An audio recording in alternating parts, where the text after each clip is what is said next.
ఇంకా నేను ఇక్కడికి రాకపోయే ముందు శ్రీకాకుళం వెళ్ళాను. శ్రీకాకుళంలో లయన్స్ క్లబ్ వాళ్ళ ప్రోగ్రామ్కి వెళ్ళాను. లయన్స్ క్లబ్ ఇన్స్టిట్యూషన్ సెరమనీ అంట. ఆ ఇన్స్టిట్యూషన్ సెరమనీలో వాళ్ళది ఏంటంటే బేసికల్గా ఉద్దేశం ఏంటంటే ఈ సమాజానికి ఏదో ఒక సేవ చేయాలనే దాంతో లయన్స్ క్లబ్ థీమ్ ఉంది. దానిలో వాళ్ళు క్లియర్గా ఏం మాట్లాడుతున్నారంటే 3 అంశాలు మాట్లాడారు.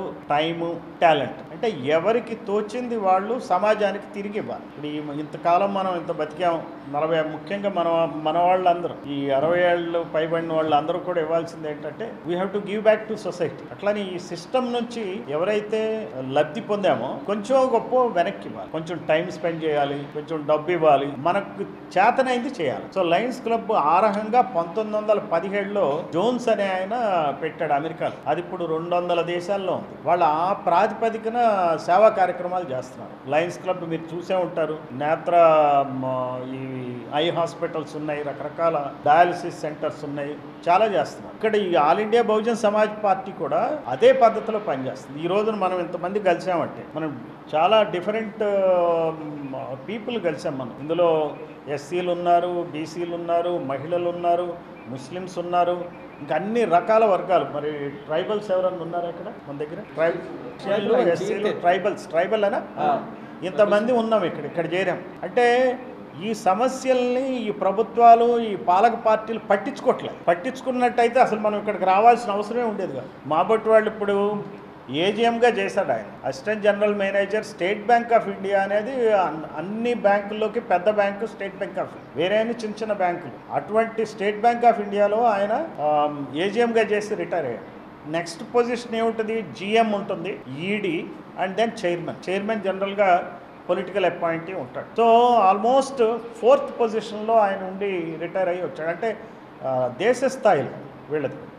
అట్లాంటి ఆయన ఈ రోజున ఎందుకు మనకి ఇటువంటి మూమెంట్కి వస్తున్నాడు, ఏం చేస్తున్నాడు, ఎందుకు ఆలోచిస్తున్నాడు? అట్లానే ఇంకా చాలామంది ఉద్యోగస్తులు ఉన్నారు. వాళ్ళు ఉద్యోగస్తులు ఇప్పుడు చేనేత సమస్యల మీద ఆ డిపార్ట్మెంట్లో ఉండి ఆ సమస్య పరిష్కారం కాని విషయం వాళ్ళకి బాగా అర్థమవుతుంది. ఇప్పుడు మేము డిపార్ట్మెంట్లో ఉండి మా డిపార్ట్మెంట్ ద్వారా ఇప్పుడు ఎక్కడ నేను ఇందాక ఒక చోట విన్నా, ఒక జిల్లాలో ఒక ఎమ్మెల్యే 200-300 మంది రౌడీల్ని పెట్టించేసి ఎక్స్ఎమ్మెల్యే ఇంటి మీద దాడి చేయించి మొత్తం ఇంట్లో ఉన్న సామాన్లన్నింటినీ కూడా నుగ్గు చేశారు. పోలీసులు కేసు రిజిస్టర్ చేయలే, పోలీసులు ఎవరిని అరెస్ట్ చేయలే, వాళ్ళ నిందితుల పేర్లు కూడా పోలీసులకు తెలియదన్నట్టుగా వ్యవహరిస్తున్నారు.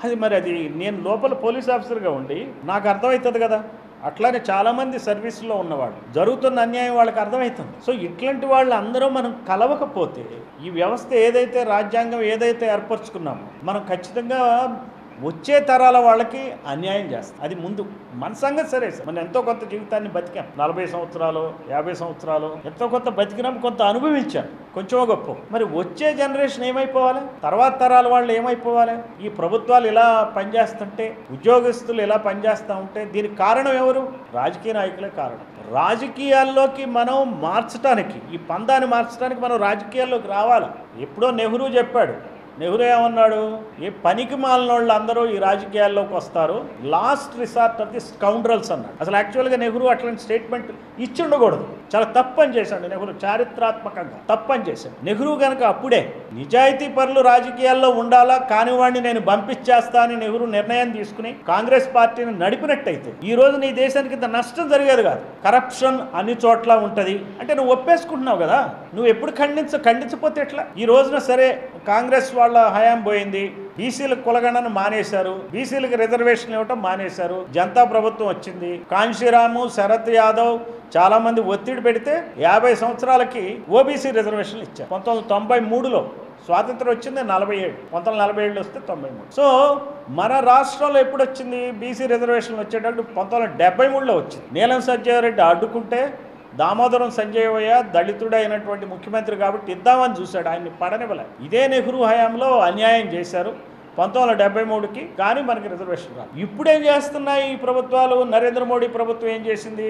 ఎవరైతే ఏ కులాలైతే మనల్ని ఏళ్తున్నాయో, కమ్మారెడ్లు మనల్ని ఏళ్తున్నారు, వాళ్ళకి రిజర్వేషన్లు తీసుకున్నారు. చూడండి ఎంత అన్యాయం. ఈ ప్రభుత్వాలు ఎవరి కోసం పనిచేస్తున్నాయి? ఇప్పుడు ఒక కమ్మ ముఖ్యమంత్రి లేకపోతే రెడ్డి ముఖ్యమంత్రి ఈ రాష్ట్రంలో ఉన్నటువంటి పరిస్థితి, వాళ్ళ కులాలకు మేలు జరిగే పనులు చేస్తారు. కానీ ఇప్పుడు ఇక్కడ ఉన్నటువంటి చేనేతలకు ఉండే సమస్యలు కానీ, ఫిషర్మెన్కు ఉండే బెస్తవారికి ఉండే సమస్యలు కానీ, ముస్లింలకు ఉండే సమస్యలు కానీ, మరి ట్రైబల్స్కి ఉండే సమస్యలు కానీ, బీసీలకు ఎవరు పరిష్కరిస్తారు చెప్పండి? దళిత క్రిస్టియన్ సమస్యలను ఎందుకు పరిష్కరించరు కదా. ఈ రకంగా అటు కాంగ్రెస్ అప్పుడు ఇప్పుడు బీజేపీ ప్రజలకి చాలా అన్యాయం చేస్తుంది. అందుకనే all India Bahujan Samaj party ఈ రోజున ప్రతి ఒక్క విషయంలో కూడా మేము శ్రద్ధ తీసుకుంటున్నాం. ప్రతి ఒక్క విషయం అంటే ఇప్పుడు ముస్లిం సమస్య ఉంది. వక్ఫ్ బోర్డులో ముస్లిమేతరులు ఎట్లుంటారు చెప్పండి? మన టీటీడీలో మనం కూడా న్యాయంగా ధర్మంగా ఉండాలిగా. నేను హిందూనే, టీటీడీ నేను తిరుపతి దర్శనం చేసుకుంటా. టీటీడీ బోర్డులో హిందూవేతరులు మెంబర్లుగా ఉంటే ఒప్పుకుంటుందా? లేనప్పుడు మరి ముస్లిం సంస్థల్లో ముస్లిమేతరులు ఎలా ఉంటారు? మరి ఇది మనం అందరం ఫైట్ చేయొద్దు. మనల్ని విడదీయటానికి చూస్తున్నారు కదా హిందువులని ముస్లింలని. మరి బీసీ హిందువులకి ఏమన్నా ముస్లింలతో ఏమన్నా తగాదా ఉందా అండి? ఇక్కడ బీసీ ముస్లింలకి, బీసీలకి ముస్లింలకి ఏం తగాదా ఉంది? ఓసీ హిందువులకి బీసీ హిందువులకే తగాదా ఉంది. ఎందుకంటే మాకు టికెట్లు ఎవరు, బీసీలకి టికెట్లు ఎవరు. అందువల్ల ఎవరా ఓసీ హిందువులకు అమ్మ రేట్లు ఇక్కడ ఈ రాష్ట్రానికి వచ్చేటప్పటికి మాకు టికెట్లు ఎవరు. అందువల్ల ముస్లింల సమస్య మీద all India Bahujan Samaj party ఖచ్చితంగా దాని మీద చర్చిస్తున్నాం, దాని మీద తీసుకుంటాం. దానికి ఏ రకంగా ఇప్పుడు ఈ రోజున ఏంటంటే ఈ పార్టీ కార్యాలయం అనేది ఎట్లంటే ఎలా మనం పోరాటం చేయాలి అది కూడా నేర్చుకోవాలి. ఉత్తుత్తినే మాట్లాడి వెళ్ళిపోతే అయ్యేది కాదు. పోరాటం ఎట్లా చేయాలి, పోరాటం. ఇప్పుడు పరంజ్యోతి గారు ఉన్నారు, ఆయన గత 4 దశాబ్దాలుగా ఇలాంటి పోరాటాల్లో ఉన్నాయని తెలియదు. మన కర్మ ఏంటంటే మీడియా మంది కాదు కాబట్టి మనవాళ్ళ గురించి రాయరు. అందువల్ల ఏంటంటే ఆయన ఆధ్వర్యంలో ఈ రోజున అసలు ఎట్లా ఏం చేయాలి ఏంటి ఈ రోజున చేనేత నాయకులతో మాట్లాడటం అనేది జరిగింది. ఈరోజు వేమేశ్వరి గారు అంగన్వాడీ టీచర్స్ మొత్తం రాష్ట్రం అంతా ఆవిడ ఆర్గనైజేషన్ సెక్రటరీ, ఆమె చేనేత మహిళ. ఆవిడ ద్వారా ఈ రోజున ఈ కార్యక్రమానికి శ్రీకారం చుట్టడం జరిగింది.